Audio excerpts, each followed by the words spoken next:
Welcome to the Hospital Finance Podcast, your go-to source for information and insights that can help you stay ahead of the challenges impacting healthcare finance. And now, the host of the Hospital Finance Podcast, Michael Passanante. Hi, this is Mike Passanante, and welcome back to the award-winning Hospital Finance Podcast. Getting physicians more involved in the revenue cycle at hospitals can be challenging, but their understanding and appreciation for how the revenue cycle operates and their role in it is critical for driving optimal reimbursement. To share strategies for how to engage physicians, I'm joined today by Dr. Tinu Tadese. Dr. Tadese serves as the Vice President of Clinical Informatics and Chief Medical Informatics Officer at Lake Health in Concord, Ohio. In her role as CMIO, Dr. Tadese advances strategies to use data from both the electronic medical record and other data sources to enhance patient experience and safety, support quality and process improvement initiatives, while optimizing Lake Health's payer reimbursement in fee-for-service and value-based contracts. She is certified by the Healthcare Financial Management Association and is a fellow of the American College of Healthcare Executives. Dr. Tadese, welcome to the show. Thank you so much, Mike. I'm excited to be here. Well, we're excited to have you because this is a unique perspective as you're a physician yourself and deeply involved in the revenue cycle at your hospital. I think you'll bring some very interesting perspectives to the audience. So why don't you start off by telling us a little bit about yourself? So just like you introduced, I'm a physician. I was trained in pediatrics and practiced that for a few years. And then for a little bit, I was at home raised in a family, and when I was ready to get back into the workforce, I decided to check out informatics. I got certified in informatics and then joined Cerner Corporation, and I was an executive there for a few years, working with other healthcare leaders in the United States, helping them to stand up their electronic medical records and so on. And I also got into revenue cycle, and I became lead physician for revenue cycle at Cerner. 2 years ago, I joined Lake Health system in Ohio, and since then I've been the Chief Medical Informatics Officer. I guess my main passion is being able to connect the dots between clinical practice, IT, and revenue. That's what really gets me excited in the morning. Well, that's great. And what did get you interested in the revenue cycle specifically? I guess I'm the odd physician. When I traveled the United States in my previous role, I started to realize how difficult it was for physicians to be able to translate their services to just the reimbursement. We're so strong on taking care of our patients and making sure they are safe while they're in the hospital or within our care. We're even strong about population health, making sure people stay healthy and not even need the hospital. But I started to realize that there was a lag, there was a gap between those services being rendered and offered most of the time in an excellent way, and the reimbursement coming into the health system or to the clinics and so on. So I dug further into that, and I realized that it wasn't so hard a subject, really.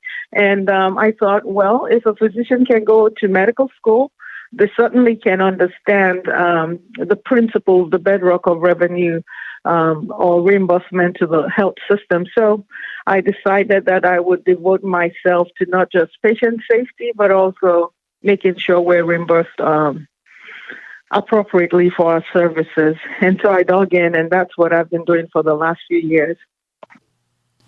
I mean, reimbursement is so absolutely critical, particularly these days when there is such a contraction in reimbursement for hospitals specifically. So great thoughts there. How has your role as the CMIO given you a seat at the table in revenue cycle at your organization? If one thinks about the role of the CMIO, or the Chief Medical Information Officer, there are a few things we need to remember. Most likely that role means that you have done clinical practice one way or the other, maybe as a physician or a nurse practitioner. I am a physician, and I've done clinical practice for several years. So I understood the science of taking care of the patient. But also I got into informatics, which really is the intersection between clinical science, clinical practice, and IT. So we have to make sure we have documentation right. We have to design the systems right. But then those same systems that we design also are the bedrock for capturing the kind of quality of care we're delivering to our patients. And then in this case, it's also where you pull the data necessary to send to the payers for reimbursement. So I sit at that intersection of maybe four main areas in healthcare: clinical practice, revenue, cycle, quality, and informatics. And so that gave me a seat at the table. I could speak to just about any of those aspects of healthcare, and then it helped me to get into the meetings, make sure I was able to represent my colleagues, but also make sure that I was able to transmit back what we were missing. And I of course, I was able to get into the analytics of it, discover missing charges, and help optimize quality outcomes. So having the skill set just put me right where I needed to be in revenue cycle, especially. Dr. Tadese, in what practical ways do you see physicians getting involved in helping shore up the revenue of a healthcare organization? That's a great question. So typically, after working with revenue cycle, I guess specialists, I will call them, all the way from the Chief Financial Officer to VP of Rev Cycle, and then the foot soldiers who really make this work, I started to see a trend. Most of the time, the revenue cycle discussions would exclude physicians in particular. It would stay in that, in the jurisdiction, I would call it, of just the revenue cycle practitioners. So it would stay between when we would receive a patient or schedule a patient for services in our healthcare organization, all the way to billing and then receiving reimbursement. And somewhere in that cycle, you would find just a little reference to physicians doing what they need to do. But actually, the physicians' work, and of course nurses, if we're talking about nurses, is a foundation of what they could, revenue cycle practitioners could actually bill to payers or even to patients. So if you think about it, a physician has to see the patient, but then document what they found. Maybe while taking care of the patient, they have to talk about what the patient said. So we call that taking a history. And then we have to describe the signs we see in that patient. And then we have to make a judgment as to, okay, this is what we think the patient has. So diagnose the patient. All these little aspects of our documentation transmit back into a code that would eventually be reimbursed. Now, what I found out is many physicians do not understand just that connection. So if we want to bring our physicians into this conversation, we have to help them understand how that clinical encounter with the patient translates into documentation and then into a code that would eventually play into what we're reimbursed. So the role the physician plays is to document appropriately, that's one, and then of course to understand what really makes the bedrock of the reimbursement. I'll leave it at that. We might be able to get into it further. Well, and you have a very specific example from a project that you worked on in your emergency department there at Lake Health. How did working with physicians help increase revenue capture in the ED in that specific example?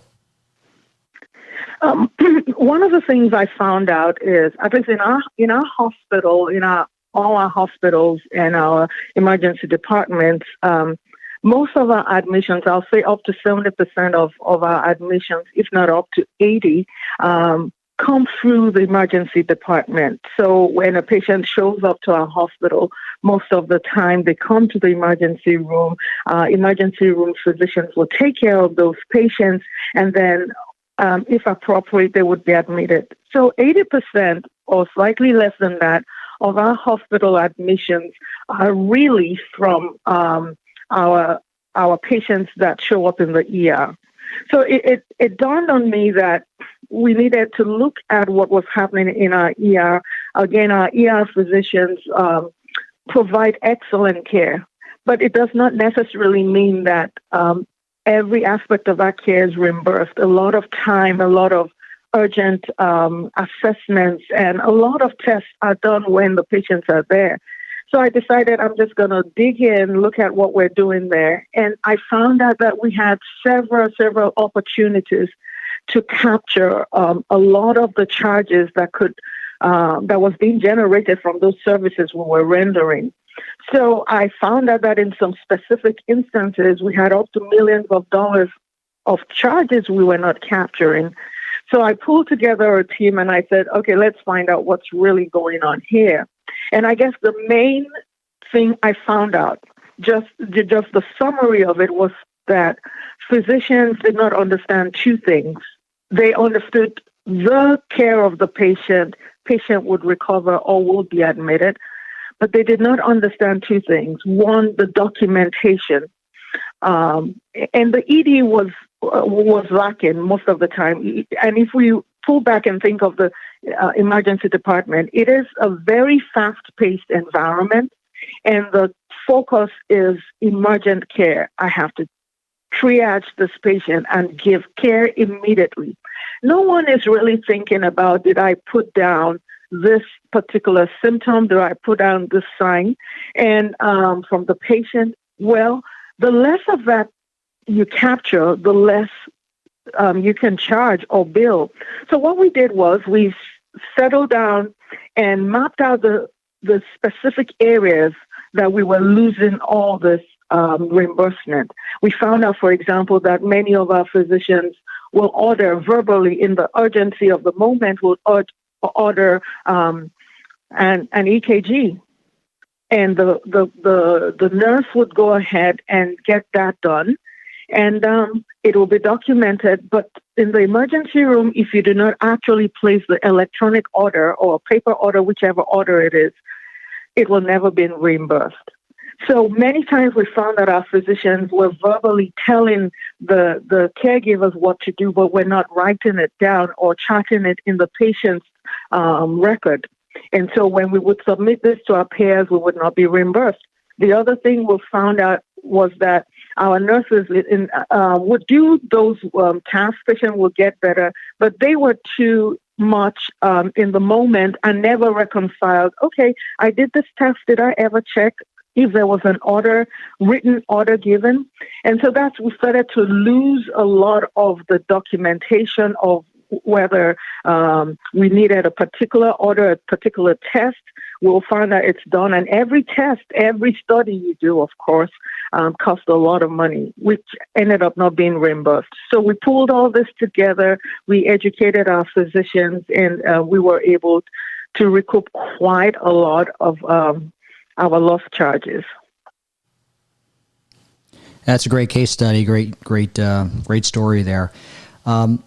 Dr. Tadese, overall, what advice would you give to a CFO or hospital revenue cycle executive about how to engage their physicians?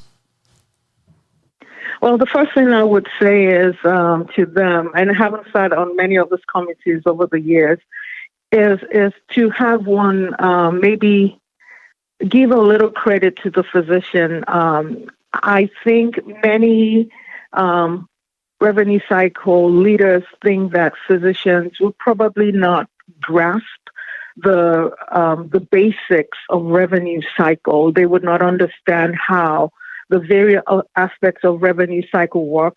But I dare say that if they were able to go through medical school, I'm sure they're smart enough to understand this basic principles.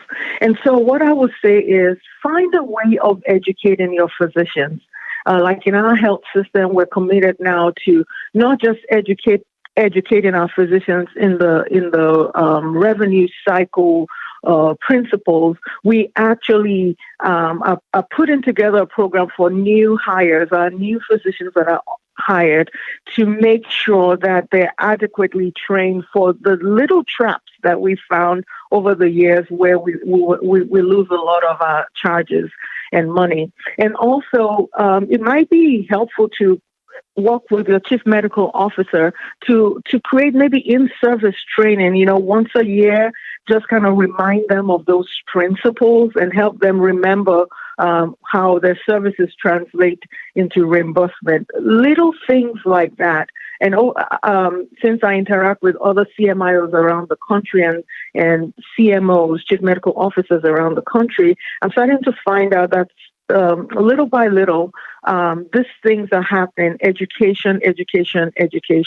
And get your Chief Medical Informatics Officer involved if you do have one. I know not all health systems have that, but those who do, give them a sit at the table, and they'll be able to help you translate this documentation. They'll join you in documentation improvement projects, and then they'll be able to pull their colleagues in. That would be my counsel to them. Very sage advice. Dr. Tadese, if someone wanted to find out more about you, where can they go? Well, of course, you can reach out to me at Lake Health. Lake Health is an organization in East part of Cleveland in Ohio. And also, I do have a consulting company called Zoe Consults. And if you reach out to me at Tinu Tadese at zoeconsults.com, you'd be able to reach me. I do consult also in training physicians, in helping them get into revenue cycle, and do in-service training as well for other physicians in other health systems. Dr. Tadese, thank you so much for coming by the podcast today and helping us all understand some strategies for engaging physicians around the revenue cycle. Thank you so much for having me, Mike. If you have a topic that you'd like us to discuss on the Hospital Finance Podcast, or if you'd like to be a guest, drop us a line at update@bessler.com.